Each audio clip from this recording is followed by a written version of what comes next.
So now let's take a look at the law of radioactive decay.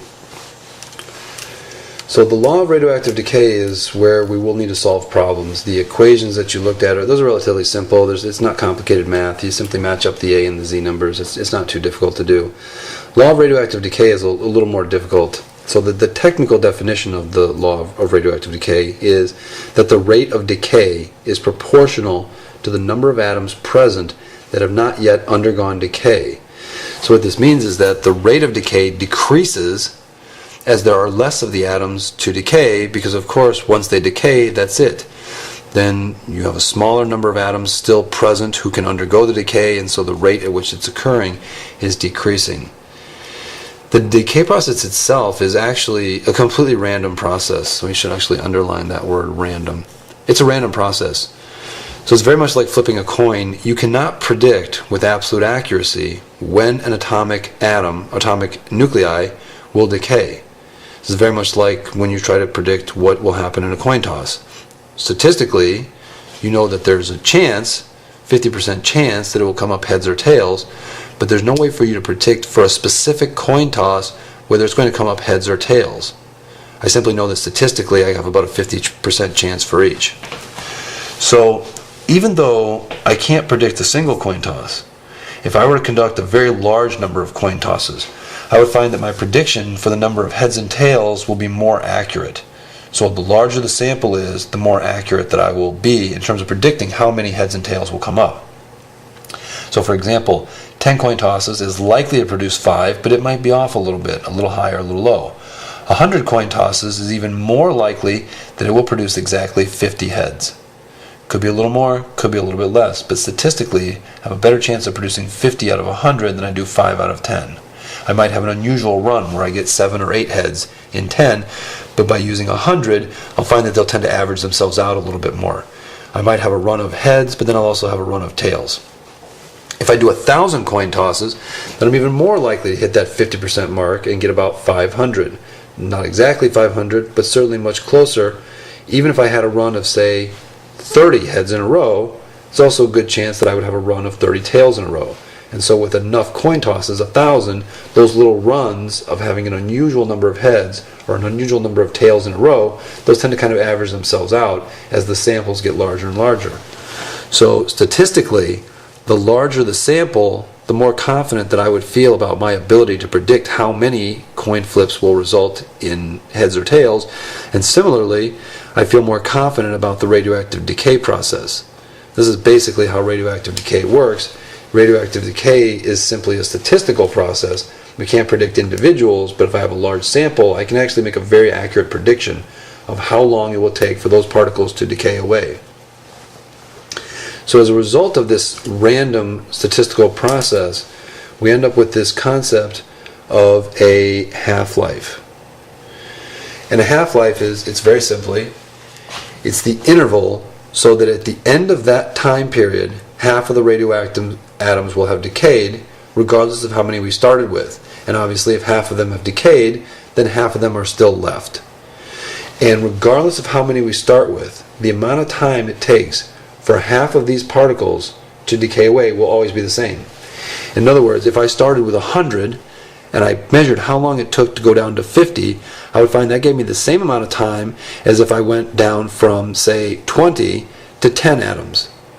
The time to go from 100 to 50 will be the same as the time to go from 20 to 10.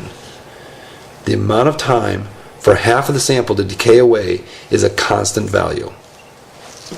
So let's take a look at how this works.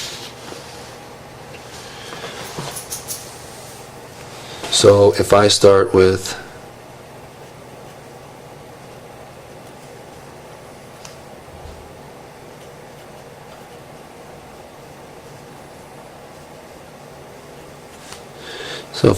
at time equals 0, then I might find, for example, that I had 1,000 radioactive atoms. Now, let's change this. So this will be half-lives. It is measuring time. Half-lives are measured in times, minutes, seconds, years, billions of years even in some cases. So by the end of the first half-life, if I have 1,000, then at the end of the first half-life, I would find that I have 500 left. If I go one more half-life, I find that I would have 250 left. If I go to the third half-life, I'll have half of that, 125 left. If I go to the fourth half-life, then I'll find that I have approximately 62.5 left, and so on down the line. So how much is the half-life? It depends. It depends on what nuclear atom that you have. You may find that for uranium, this is very long. The period between a half-life might be as much as 4 billion years. Or you might have a sample that decays much more quickly. Maybe it decays in a matter of minutes. Radioactive cobalt we'll look at in just a moment. Radioactive cobalt decays in only about 12 minutes, its half-life. Some have half-lives that are actually measured in seconds, and even some of them are measured in millions or billions or even trillions of a second. They have very short half-lives. So you find that the product decays away very quickly. In fact, it's very difficult to measure because, of course, they decay away so quickly. So let's make a table. And let's show how do you take advantage of the fact, this concept of half-life. So let's list on the left-hand column the half-life, and then the labels that we choose for the radioactive particle, and then what it turns into is we call the original radioactive particle the parent, and label that is P, and then we call the, sorry, that's terrible, we call the product the daughter. And we'll use the letter D to represent that. What we frequently are interested in is what's the ratio of the daughter to the original parent. So we're going to list that over here on the side, on the last.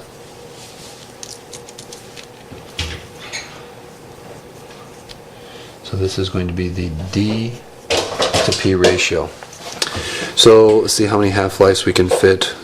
We'll start at 0, 1, 2, 3, 4, 5. And of course at the beginning, with no half-lives having passed, with no time having passed, we'd find that we'd have 100% of the parent and we'd have 0% of the daughter.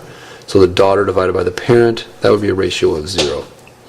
At the end of one half-life, we'd find that half of these parent particles have decay, leaving only 50 behind.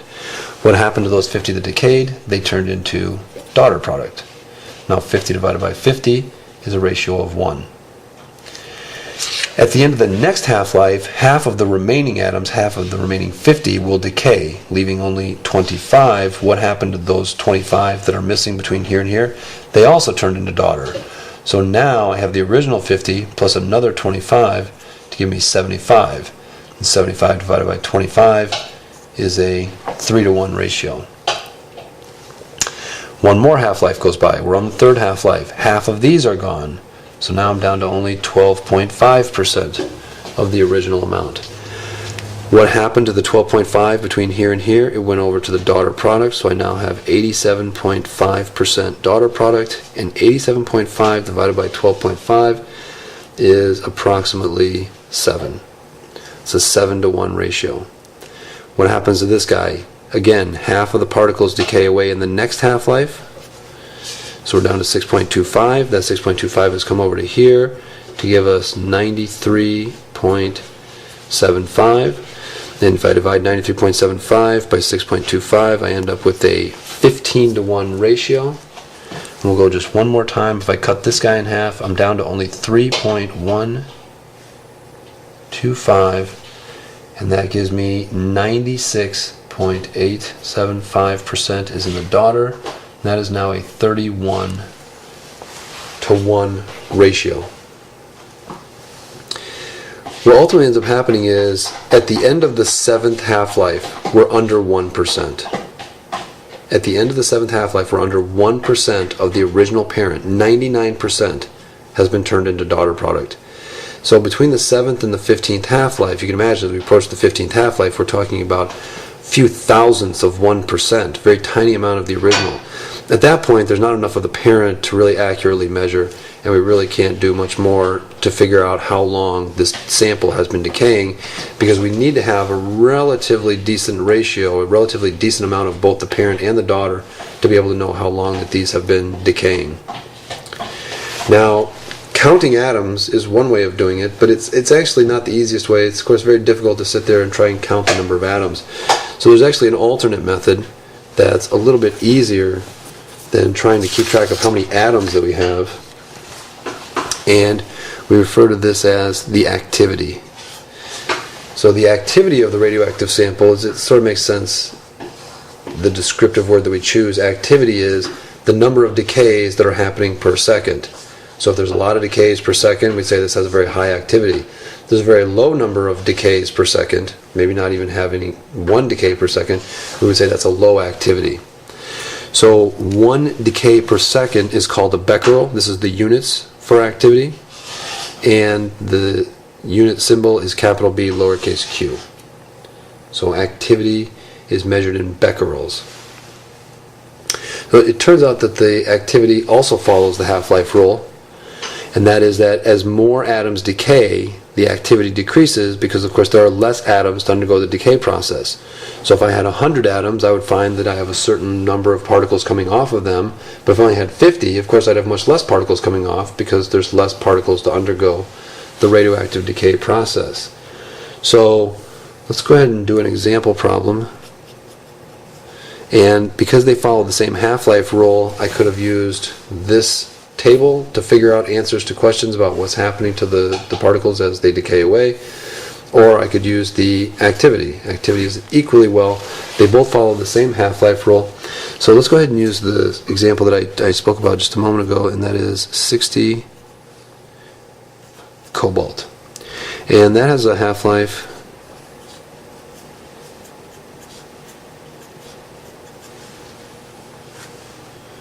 of 12 minutes.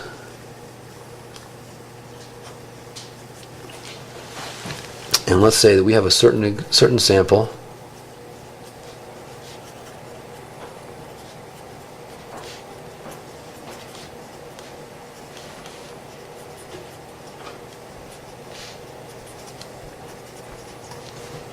of 120 becquerels, and at some later time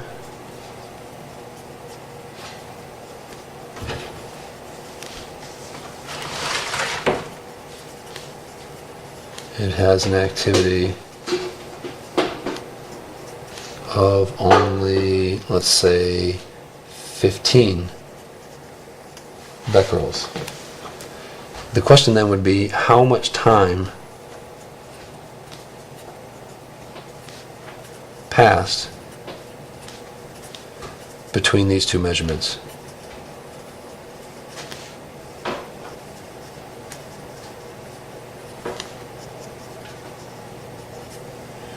So this is a kind of a unique way of solving problems. We've never quite solved the problem in exactly this way. I'm not going to use any fancy equation or any really sophisticated method for solving it. We're simply going to cut the activity in half until we find that we've reached this level. I'm going to start at 120. I'm going to cut it in half and figure out how many half-lives have passed between this point where I was measuring 120 becquerels and this point where I was measuring only 15. So if I start with the time of 0, and I had a activity of 120, after one half-life I would be down to 60, still not to the 15 that I'm looking for. At the end of 2 half-lives I would be at 30, almost there, but not quite 15 yet. At the end of 3 half-lives I would find that I have an activity of 15. So from 120 to 60, from 60 to 30, and from 30 to 15.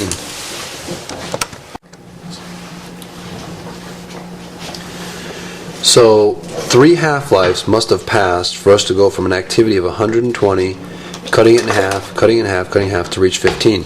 So that means that 3 half-lives have passed, and I know 1 half-life is 12 minutes, so that means that 36 minutes must have passed. And that's it. This is how we solve problems using the Halflife rule. Now this is if we're given a word problem. There's also an alternative way in which we can make calculations of the half-life and how much time has gone by, and that's by using graphs. But before we look at that, let's go ahead and take a quick look at how do you actually measure activity. What's the name of the device that you actually measure this with?